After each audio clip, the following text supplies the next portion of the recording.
Hello, it is your Astro Coach Sarah here for Wellness Astrology, this time for the moon in Aquarius.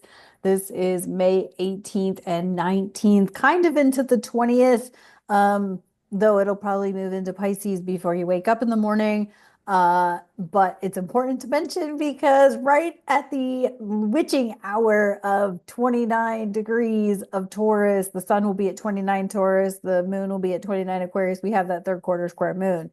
So, but before we get to there, piggybacking off of the moon in Capricorn, we still have the rumblings from the Sun Uranus conjunction at 27 degrees of Taurus, with Hygieia there, Jupiter squaring the nodes, still at play, Mercury still squaring Mars. So this is pretty much a very similar forecast to the moon in Capricorn. Because many of the transits are the same, except now we're going to have that, put the exclamation point on it with that third quarter moon square at 29 Taurus. So this is where it could be about the skies. This could actually be about chemtrails. I feel like there was something RFK started to mention about chemtrails. I haven't followed up with that. Robert Phoenix actually did a really good show over on his Rumble channel about the chemtrails and the effects of the chemtrails. If it's something you have not researched, I highly recommend research chemtrails and the effects of chemtrails on our health and whatnot, and what those chemtrails are all about. And I know I mentioned in the previous video about like the pesticides and sprays they use on our crops, and things like that, and how our crops are not as nutrient dense as they once were. And so, like it or not, we're finding out some information about these things. And whether we like our current administration is or not, we still owe it to ourselves and humanity to pay attention. This moon in Aquarius is going to conjunct Pluto, obviously. It's also going to T-square up with Mars squaring Mercury. And so that's where I'm feeling that whole moon opposite Mars in Leo, T-squaring to Mercury in Taurus, um, coming off of that Sun Uranus conjunction. Saturn's at 29 Pisces, Jupiter squaring the nodes, which are in the health axis, Virgo and Pisces, and Uranus in Taurus having to do with the skies, Moon and Pluto in Aquarius having to do with the skies, information about what's going on in our skies. And I think this is something to pay attention to. Uniquely, I thought it was interesting when I lived in Arizona, how many people, Arizona is like sunny like 90% of the time, but yet many people had to still supplement with vitamin D. Now, a lot of that is that a lot of people don't go outside when it's super hot out. I always did. I went outside in the morning before, as the sun was coming up. I went and took my 2 mile walks in the morning. But still had low vitamin D. Why the fuck is that? I was getting more sun and I don't use sunscreen, so I wasn't blocking the sun. So what was blocking the sun from me? And why was my vitamin D still so low, even though I was outside all the time?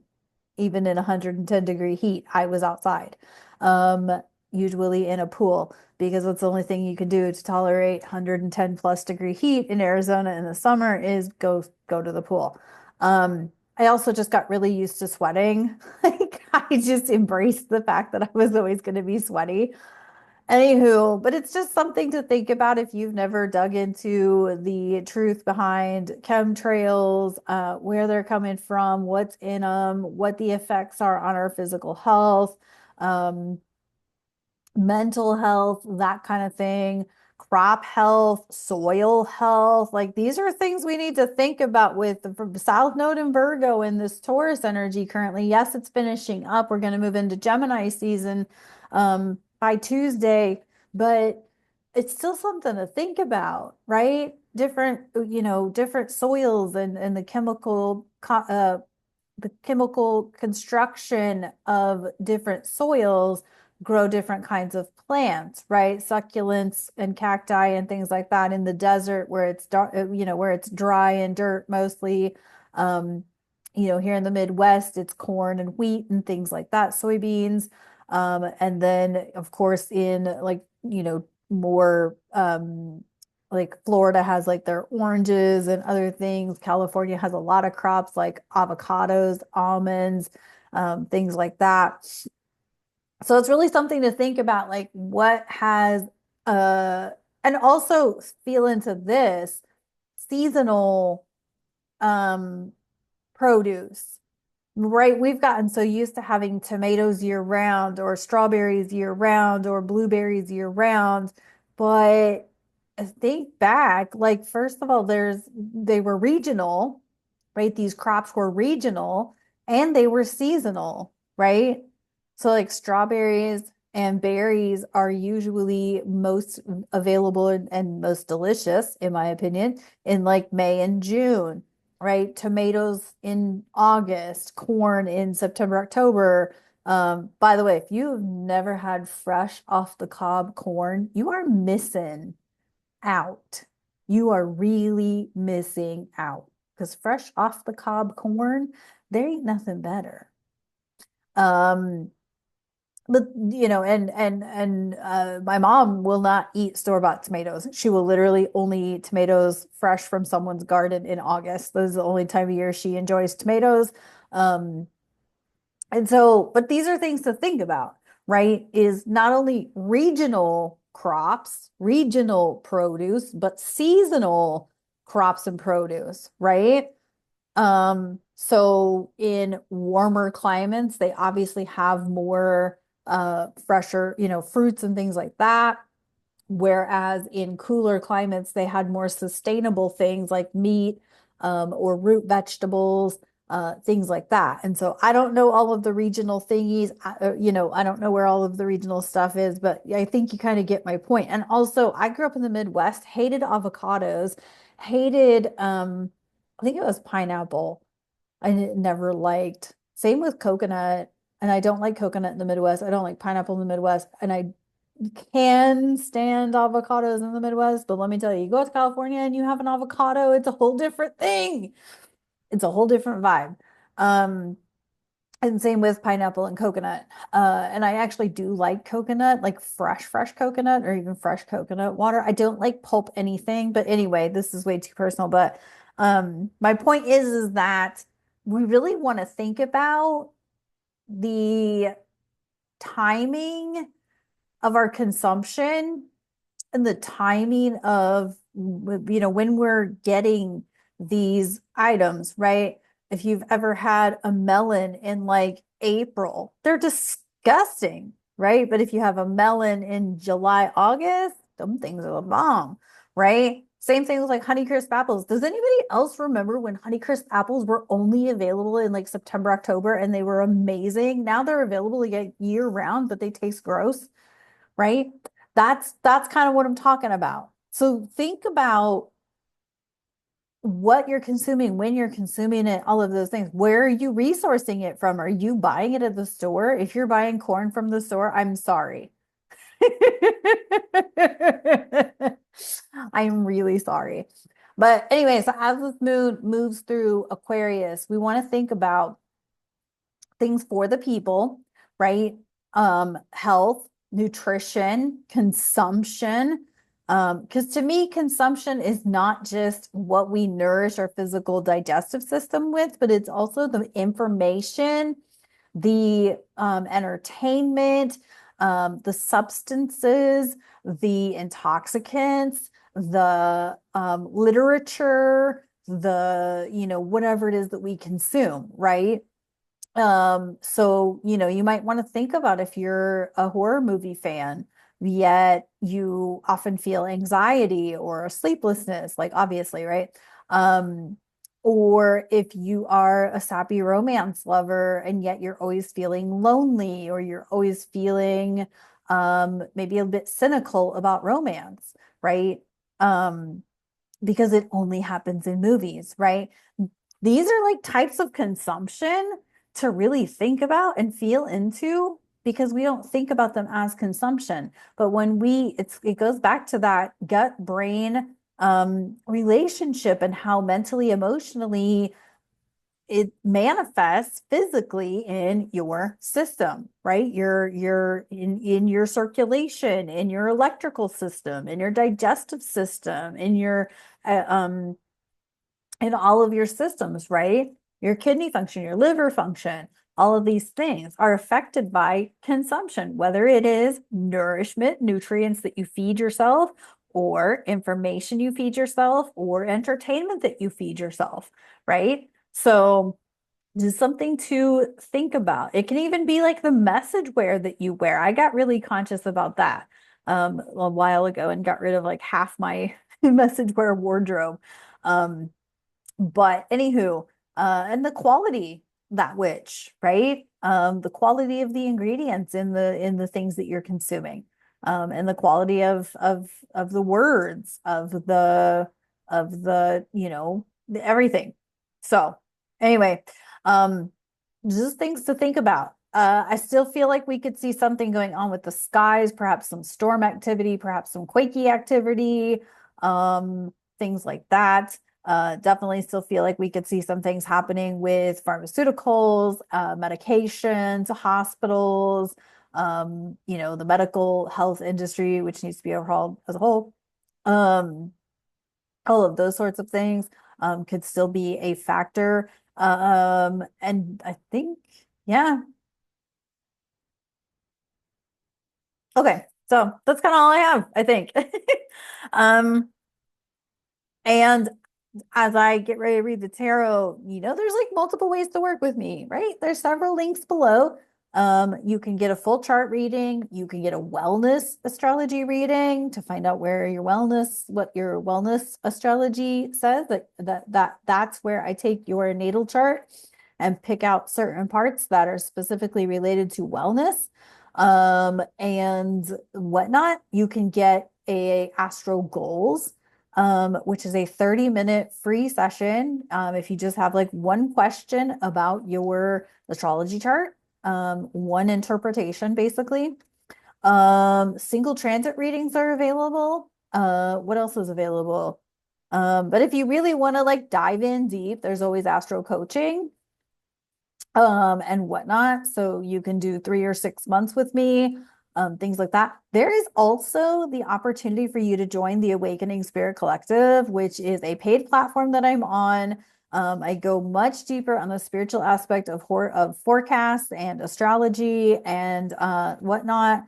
We also have a monthly conversation where it's like a group Zoom call.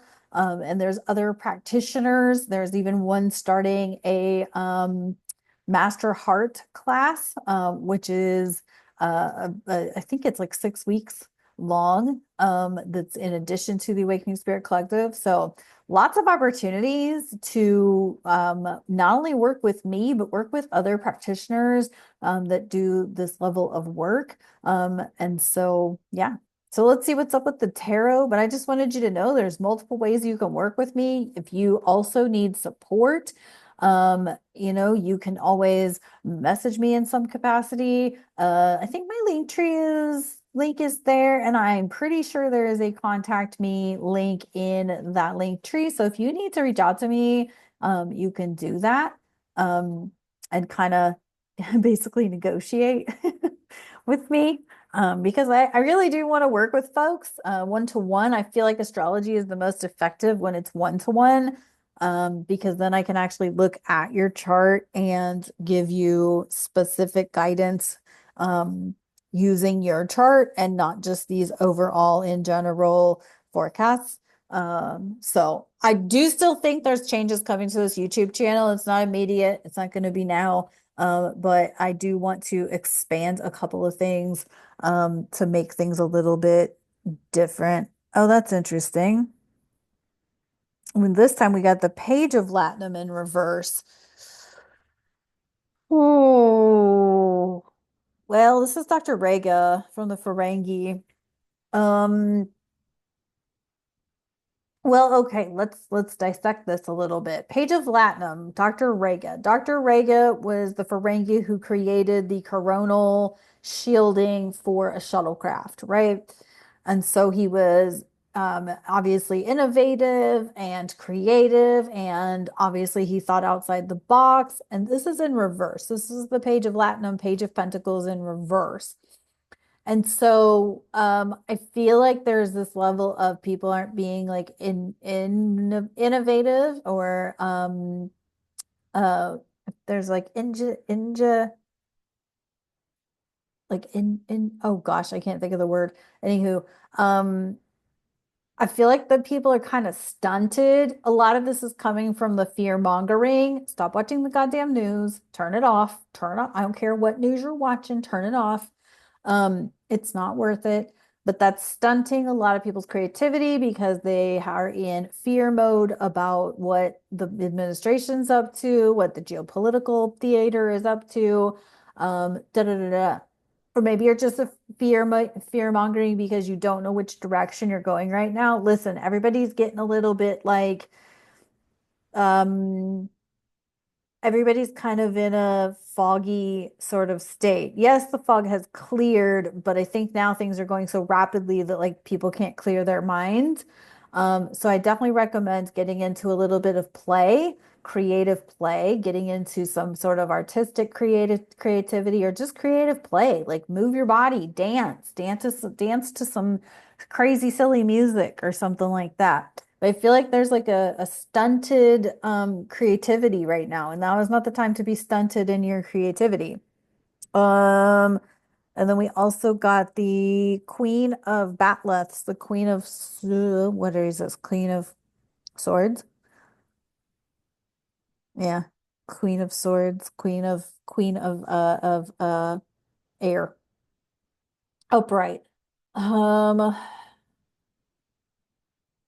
Stop overthinking. It's going to be okay. Don't, get out of that over analytical mode. Um, because if you try to overanalyze, nothing's going to make sense. Right? Now is the time to really be into your not so logical, more innovative, more go with the flow, be flexible, be open to all of the possibilities. Because we live in a limitless possibility universe. So there's that. But I would say with that Page of Pentacles in reverse, with the Queen of Batlets upright, Queen of Swords upright. I think people feel like they're kind of stunted, but yeah, it's because they're trying to make logical sense of what's happening. And you cannot make logical sense of what's happening. It's what's happening right now. Logic doesn't count. Um, Remember that this is kind of our last gasp of Earth for a while. Once the sun leaves Taurus in the next 24 hours, once we get into the moon in Pisces, the sun's going to move into Gemini. Then, we're not going to have Earth for a while. Like this is Taurus season is our last gasp of Earth until Virgo. The sun moves into Virgo, and that's not going to be till mid-August. So you're going to have to keep yourself connected, keep yourself stabilized, but you're going to have to do it yourself. So you're going to take responsibility for that. That might be the advantage of Saturn also moving into Aries soon, is that Saturn will kind of slow the roll of all the Aries energy, but I wouldn't count on that. Okay, we got the cat and lavender, and this is uh independence, sovereign being. You're gonna have to be your own sovereign being and make no excuses or apologies or, stop with the whole like maybe people don't accept me, blah blah blah. Do you accept yourself? Okay, end of story. Like cats don't care. Y'all ever been around a cat? Cats don't care. I'll tell you what, I cat sat back in March. And the cat that I sat for has the most personality I've ever seen in my life in a cat. And she's adorable as hell. She's also a turd, but she's adorable and she has like the most personality. Like she don't give a shit. She don't care if you're eating. She wants to be a part of it. Not to mention she wants to eat your food. So, put yourself in the space of a cat. Cats are also feminine. Lavender is a floral. This is feminine independence. This is being in your feminine and knowing that being in your independent feminine also means that you are okay with a man opening the door, man carrying your luggage or your groceries, that it's okay to accept kindness from others. You don't have to be so staunch independent that you tell people to fuck off who try to hold the door for you. That's ridiculous. So remember that the independent femininity is also being interdependent and not having to do it yourself. We're all here together, okay? We're all here together. We are all here to work together, okay? Keep that in mind. Okay, well, that was the last of Taurus season, which means also that not only will you be getting 3-year outlook forecast for your sun and rising signs, but you'll also be soon getting your Gemini season, sun and rising signs. It's the month of Gemini.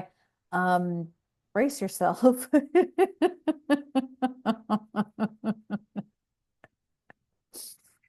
We're all going to be okay, but you're going to have to hold your own and you're going to have to be confident in holding your own. So, all right, that's what I got for this moon in Aquarius. Take care of yourselves. Talk to you on the next one. Take care.